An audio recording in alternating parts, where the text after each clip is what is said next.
Frequency domain equation. దీనిని actually derive చేయాలి. Frequency domain equation లేదా రిప్రజెంటేషన్ మనం డిరైవ్ చేయాలన్నా we need time domain equation or representation అనొచ్చు లేదా ఈక్వేషన్ అని కూడా అనొచ్చు. ఓకేనా? ఈ ఫ్రీక్వెన్సీ డొమైన్ ఈక్వేషన్ డిరైవ్ చేయాలి అన్నా కూడా ఇక్కడ మనం ముందుగా టైం డొమైన్ రిప్రజెంటేషన్ అయితే ముందుగా డిరైవ్ చేయాలి. అసలు ఏంటి టైం, ఏంటి ఫ్రీక్వెన్సీ అనేది ముందుగా డిస్కస్ చేయాలి. ఆ తర్వాత ఈ డెరివేషన్ పార్ట్ లో వెళ్తాం. ఓకేనా? స్టార్టింగ్ లో ఇది మెసేజ్ అని చెప్పిస్తాను. మెసేజ్ సిగ్నల్ అలానే క్యారియర్ సిగ్నల్ విన్నారా? మెసేజ్ సిగ్నల్ అంటే క్యారియర్ సిగ్నల్ అంటే సిగ్నల్స్ ఆల్రెడీ స్టార్టింగ్ లో చెప్పండి. సిగ్నల్స్ టైప్స్ ఎన్ని రకాలైన సిగ్నల్స్? 5 టైప్స్ కదా. ఏంటది? కంటిన్యూస్, డిస్క్రీట్, అలానే అనలాగ్, డిజిటల్, ఆ తర్వాత పీరియాడిక్, అపీరియాడిక్, ఆ తర్వాత ఎనర్జీ అండ్ పవర్ సిగ్నల్స్ కదా. డిఫరెంట్ సిగ్నల్స్ ఉన్నాయి ఇక్కడ టైప్స్. అందులో ఒక టైప్ మీకు మెసేజ్ సిగ్నల్ అని చెప్తారా? మెసేజ్ సిగ్నల్ అంటే ఏంటి, అలానే క్యారియర్ సిగ్నల్ అంటే ఏంటి? మెసేజ్ సిగ్నల్ అంటే ఏంటంటే మనం పంపించే డేటా లేదా మనం పంపించే ఇన్ఫర్మేషన్ కదా. ఇక్కడ మాడ్యులేషన్ అనే ఒక టర్మ్ చెప్పాను నేను స్టార్టింగ్ లో. ఎప్పుడు చెప్పానంటే block diagram of communication system లేదా ఆర్కిటెక్చర్ ఆఫ్ కమ్యూనికేషన్ సిస్టమ్. ఆ కింద రాశాను, బాక్స్ చేసి కింద రాశాను మాడ్యులేషన్ అలానే డిమాడ్యులేషన్ అని చెప్పేసి. ఇది ఇక్కడ జనరల్ గా డేటా ఇప్పుడు కూడా యాక్చువల్ గా ట్రాన్స్మిట్ అవుతుంది. ఒక సిగ్నల్ రూపంలోనే ట్రాన్స్మిట్ అవుతుంది. సిగ్నల్ అనొచ్చు లేదా ఎలక్ట్రికల్ వేవ్స్ అని కూడా అనొచ్చు. ఓకేనా? అంతే కదా. త్రూ మీడియం, ఏదో సపోజ్ నా దగ్గర మీడియం ఉంది, ఇది ఆల్రెడీ మనకు తెలిసిన మీడియం, ఆల్రెడీ చాలా మంది చెప్పాను స్టార్టింగ్. ఇది నా దగ్గర సపోజ్ ఒక పాయింట్ టేబుల్ ఉంది అనుకోండి. మన టేబుల్ వైజ్ ఇది విధంగా పైన ప్లాస్టిక్ ఇన్సులేటర్ ఉంది, ఆ లోపల ఒక టీవీ మెష్, ఆ ఇంకా లోపల ఒక రాయి తీగ, త్రూ దట్ మీడియం. అంతే కదా, మీడియం వైర్ మీడియం. ఈ వైర్ మీడియం నుంచి నాకు నా డేటా ట్రాన్స్మిట్ అవుతుంది. నా డేటా ఏదైనా కావచ్చు కదా. ఇప్పుడు సపోజ్ మెయిల్ నేను కంపోజ్ చేస్తాను, ఆ మెయిల్ నేను ఏదైనా టెక్స్ట్ మెసేజ్ టైప్ చేయొచ్చు కదా, లేదు ఏదైనా ఒక పిక్చర్ పంపొచ్చు కదా, లేదా ఏదైనా పీడిఎఫ్, లేదా ఏదైనా జేపీఈజీ ఇమేజ్, లేదా ఏదైనా ఆడియో, లేదా ఏదైనా వీడియో కదా. డేటా అనేది ఎలా అయినా ఉండొచ్చు, నేను పంపించే డేటా కదా.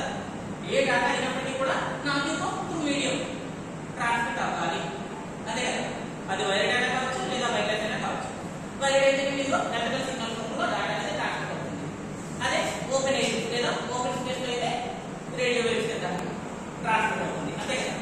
ఓపెన్ ఏరియా అయితే రేడియో వేవ్స్ కింద ఇక్కడ డేటా అనేది ట్రాన్స్మిట్ అవుతుంది. ఇదిగో ఎలాంటి డేటా అయినా సరే. ఓకే. డిఫరెంట్ ఫ్రీక్వెన్సీస్ మనం సింగిల్ డేటా పంపించవచ్చు, మల్టిపుల్ డేటాని సింగిల్ మీడియం నుంచి పంపించవచ్చు.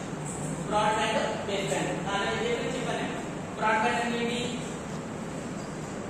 ఒకే మీడియం నుంచి లేదా ఏదో క్యారియర్ అని అంటాం. మీడియం అనొచ్చు, ఇక్కడైతే ఈ భాషలో చెప్పాలంటే క్యారియర్ అని చెప్పేసి అంటాం. ఆ మీడియం క్యారియర్ అని చెప్పేసి అంటాం. దీంట్లో నా దగ్గర క్యారియర్ ఉంది, ఒక అదర్వైజ్ ఒక మీడియం, ట్రాన్స్మిషన్ మీడియం. దాని నుంచి ఇది ఒక డిఫరెంట్ డేటా ఒకేసారి నేను ట్రాన్స్మిట్ చేయగలను. అంతే కదా. మెయిన్లో ఇదంతా కూడా నేను అటాచ్ చేయొచ్చు కదా. అవునా కదా. జీమెయిల్ కంపోజ్ చేస్తానండి, టెక్స్ట్ పెట్టాను, అందులో పిక్చర్ పెట్టాను, ఒక వీడియో ఫైల్ పెట్టాను, ఒక ఆడియో పెట్టాను, ఒక వీడియో పెట్టాను. అన్ని కూడా different types of data, different formats అయినప్పటికీ కూడా ఇదంతా కూడా ఒకే మెయిల్ నుంచి ఒకే మీడియం నుంచి ట్రాన్స్మిట్ అవుతూ వెళ్తున్నాయి కదా. ఏమంటాము దాన్ని అంటే బ్రాడ్ బ్యాండ్ కమ్యూనికేషన్ అని అంటాము. ఒకే ఛానల్లో డిఫరెంట్ ఫ్రీక్వెన్సీతో ఉన్నటువంటి డేటాని ట్రాన్స్మిట్ చేయడానికి బ్రాడ్ బ్యాండ్ అని అంటారు. అదే బేస్ బ్యాండ్ అంటే ఇదిగో ఒకే మీడియం ఉంది, నేను ఒకే డేటాని పంపుతున్నాను. ఒకే డేటా ఒకే ఫ్యాకల్టీ ఉన్నటువంటి ఒకే ఫ్రీక్వెన్సీ ఉన్నటువంటి డేటాని పంపుతున్నాను. దీనికి ఎంతైతే బ్యాండ్విడ్త్ ఉందో ఆ బ్యాండ్విడ్త్ మొత్తాన్ని ఈ డేటా ఆక్యుపై చేస్తుంది. బేస్ బ్యాండ్ కమ్యూనికేషన్ అని అంటాము. బ్యాండ్విడ్త్ అంటే మరి ఇదిగో దీనికంటే ఒక కెపాసిటీ ఉండింది, దీనికంటే ఒక కెపాసిటీ ఉంది ప్రతి మీడియంకి కూడా.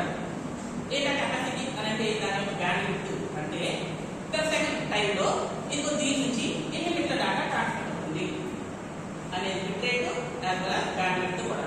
సపోజ్ ఒక సెకండ్ కాలంలో ఇంకో ఒక 64 బిట్స్ ట్రాన్స్మిట్ అవుతుంది with the speed of 800 kilo bits. ఆ స్పీడ్ ని ఎలా కొలుస్తాము? బిట్స్ యొక్క స్పీడ్ దీన్ని అని అంటే అదో కిలోమీటర్లో కొలుస్తాం. ఇది ఈ మీడియం యొక్క కెపాసిటీ. ఎన్ని బిట్ల డాటా ఎంత స్పీడ్ తోటి ట్రాన్స్ఫర్ అవుతుంది, బ్యాండ్ విడ్త్ అని చెప్తున్నాను, దాని యొక్క కెపాసిటీ.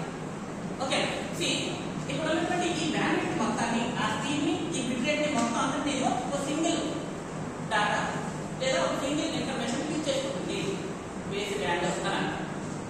ఇదిగో దీని యొక్క బ్యాండ్ విడ్త్, ఇది దీని యొక్క స్పీడ్ కదా, దీని అంతా డిఫరెంట్ డాటాలు షేర్ చేసుకుంటున్నాయి.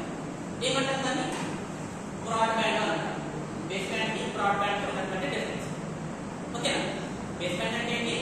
ఇదిగో ఎంటైర్ బ్యాండ్ విడ్త్ మొత్తాన్ని ఒకే ఒక సింగిల్ డాటా యూజ్ చేసుకుంటుంటే బేస్ బ్యాండ్ కమ్యూనికేషన్ అని అంటాం.